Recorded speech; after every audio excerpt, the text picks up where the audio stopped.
Before I move on to the timeline, I promised that I would show you how to create a perfect square or circle. So first I'm just going to delete these layers by selecting them here in the composition panel and just deleting them.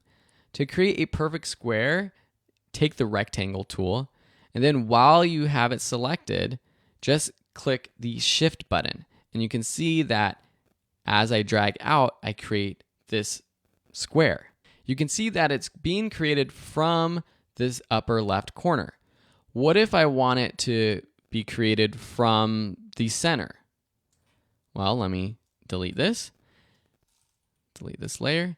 Now with the same tool selected, if I click and then I hold shift and then I hold command, which on a PC would be the control button, you can see that it creates and it grows from the center, from where I clicked.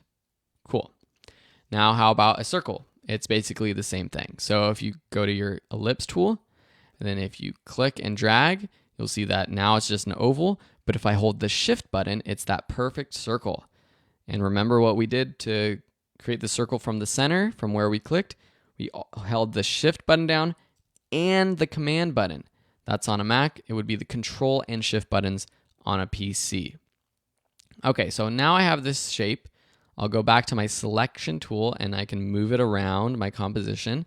Here's another quick tip. If you want to align it to the center of your composition, say you want it to be perfectly in the center, horizontally and vertically, go to your align panel just by clicking align and click vertical center alignment and horizontal center alignment. These buttons right here allow you to adjust where your layer is according to your composition. Now, how do we change the color of our shapes? Well, there's this fill button up here. So with this shape layer selected, I can click the fill color right here and I can now change it. So if I want a light blue circle, I can do that. You also have this stroke option. So right now the stroke, you don't see it because it's set to 0 pixels. But if we want a stroke, which is a little hard to see right here, I set it to 15 pixels. It now has a white stroke. I'm going to turn off the transparency. How do I do that? You might have saw me going over there. Is this button right here. So let me turn off the transparency. So now we have that black background. And this is great because now we can easily see this image and our shape with the stroke. If I want to change the color of the stroke, just click the color next to the stroke. And now I can change it. Maybe I want that sort of red and blue look. Super cool, right?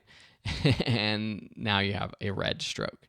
So those are just some basic things to know about using the shape tool, how to align layers to the center. And now in the next lesson, we're going to be going over more of the options down here in our timeline.